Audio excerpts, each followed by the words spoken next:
children. So today we are going to study about a new topic, that is atmospheric pressure. So we all know that our earth, it is surrounded by air, and this air, it forms the envelope. So what do you mean by envelope? As you all know that, so it is a covering, that is outer covering. So like that outer covering, this air also envelopes our atmosphere, that means our earth. So this air, it extends up to several kilometers from our earth surface. So as you can see that in this picture. So if you look at in this picture, the range, it extends up to 400 kilometer, nearly 400 kilometer. So from the earth surface, the air, it is extending up to this much kilometer, right? And what it will do, this air, it forms the envelope. So this envelope of the air which surrounds the earth is called as atmosphere. So we are calling it as atmosphere. And then the pressure which is exerted by this air, the pressure which is exerted by this air on the objects which are present on the earth is called as atmospheric pressure. Then commonly we know that the pressure meaning. So what do you mean by pressure? So we have studied that. So pressure is defined as it is the force applied per unit area. I think you can remember this one. So what is pressure? So pressure is defined as the force acting or applied per unit area. So now if we consider a unit area, as you can see in this picture, consider a unit area on the surface, any surface. So now in this unit area, what I kept is, I have kept a tube, a glass tube on a surface, and on this surface we have selected a unit area, that is about the diameter of the tube, and then this tube contains air. So what the tube has? The tube has air. Now, so this air, due to the gravitation force, so the gravitation, it is exerted by the earth. So due to the earth gravitation force, the air particles which are present in the tube, they exert pressure on this unit area. I will repeat again. The air particles which are present in the tube, due to the gravitational force of the earth, they exert force on this unit area. That means from air, it is exerting force on an unit area. So that is called as what? That is called pressure. So who is exerting pressure here? Air is exerting pressure, and we know that the air which is present in our surrounding is called as atmosphere. So this is called atmospheric pressure. So then we have a question. Can we know the magnitude of pressure? Yes, we can determine the magnitude of pressure. So for example, you can say that first you have to remember the meaning of magnitude. So what do you mean by magnitude? So just this magnitude is a numerical value. So keep it in mind. What is magnitude? Magnitude is a numerical value of a physical quantity. I will repeat again. So magnitude is a numerical value of a physical quantity. So in this topic, which is the physical quantity we are using, that is pressure. So this pressure itself is a physical quantity. So if you mention this pressure with any numerical values, then it is called as magnitude. So now how we can say the magnitude of the pressure? So for that we have to conduct an activity. So shall we do that activity? Yes, we will do that. As you can see in this picture, so this is our activity. So according to your syllabus, this activity is activity 11.1. So now what we have to do is just we have to take a rubber sucker. So for that, easily we will get the rubber sucker. I will show you that rubber sucker now. See, this is the rubber sucker. If I use this rubber sucker to set to any surface, see now what it is doing, it is sucking. And then if I lock this one, see, Now what happened? I can hold this object because the rubber sucker, it is attached to the surface. So now what you have to do is just try to pull the sucker out. See, I'm trying to pull the sucker out, but it is not coming. You know why?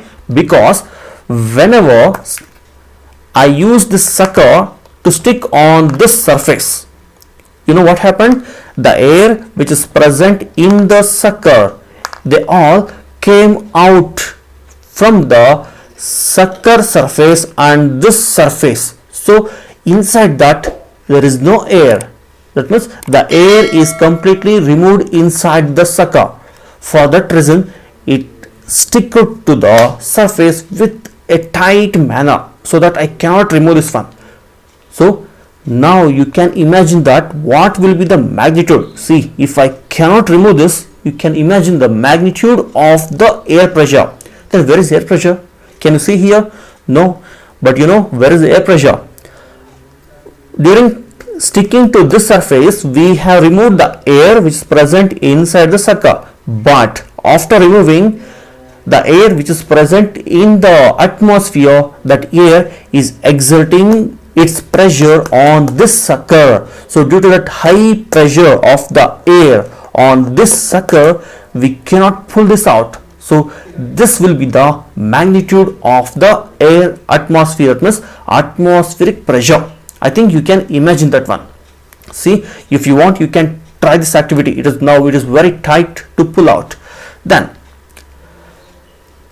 if we remember, or if we recall, or if we imagine, if the area of my head, if it were 15 into 15 centimeter, 15 centimeter into 15 centimeter, what will happen and what will be the magnitude of that air pressure on my head?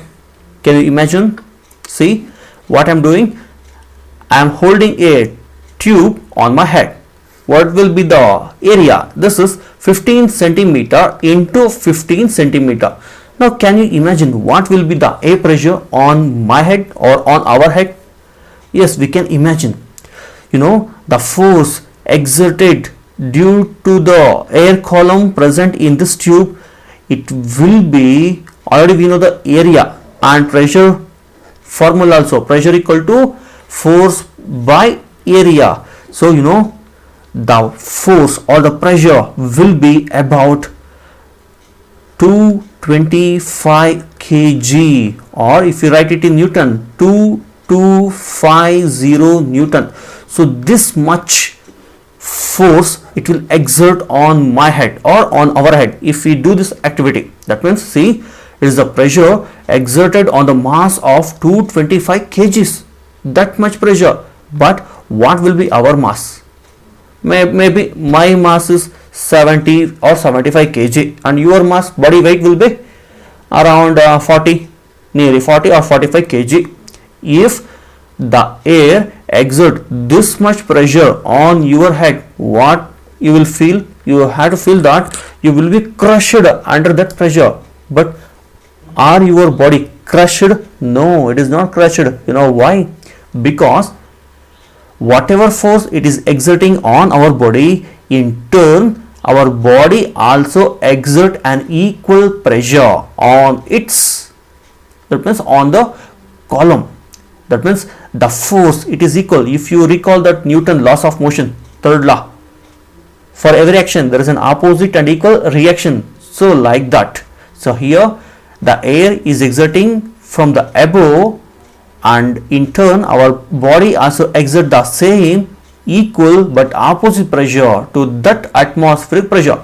For that reason we are not crushed. Clear? So this will be the magnitude of the atmospheric pressure. And then this kind of pressure, it balances atmospheric pressure. So anywhere, if you take this one, which one? This mouse, the air exerts pressure on this one. For that reason it have to be crushed, but it is not crushing because this mouse also exert equal pressure on the atmosphere. For that reason all things gets balanced and remains as it is.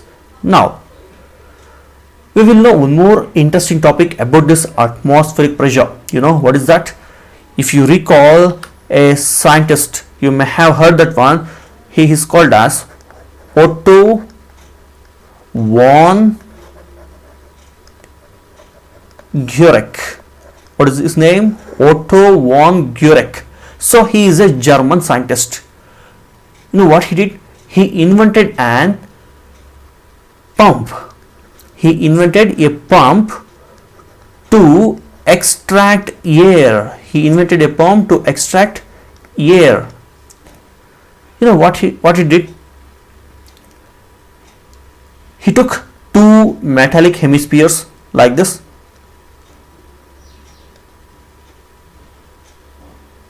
and then he joined these two metallic hemispheres together. He joined this, and then he connected these each hemisphere to 8 horses on each side, on both the side, and then he completely removed the air which is present in the hemisphere. He removed all the air which is present in the hemisphere, so air is removed out. Now what happened? It does not contain any air. Now the air is present only in the atmosphere, so this air is exerting pressure on the hemisphere. Now he employed the horses, 8 total 16 horses, to pull out the hemisphere, but they will not succeed because the air, it exerts large amount of pressure on the hemisphere. For that reason, that the horses could not pull apart the hemispheres. So this is the activity which shows the magnitude of the atmospheric pressure. So as you can see that in the picture, I will show you the picture here. See what he did? He took the hemispheres, he joined together, he removed all the air out by using that air pump, and then he employed the horses to pull this apart, but they could not succeed in that because of the pressure. Whose pressure? Atmospheric pressure. So if you see anywhere, wherever the air is present, so everywhere the air exerts pressure, but in turn all the objects also exert equal pressure but in opposite direction, so that the pressure is maintained. So this is our topic for today. I think you all have understood this topic. What we have learned? We have learned that what is the meaning of atmosphere, what is atmospheric pressure, meaning of pressure, and then we have conducted activity also to know about the magnitude of atmospheric pressure, and also Otto von Guericke experiment, how he conducted an activity to show the atmospheric pressure by using his own invented pump which is used to extract the air from any materials, right? So if you understand this topic, so please read it in your textbooks and try to solve most of the questions as much as you can. Thank you.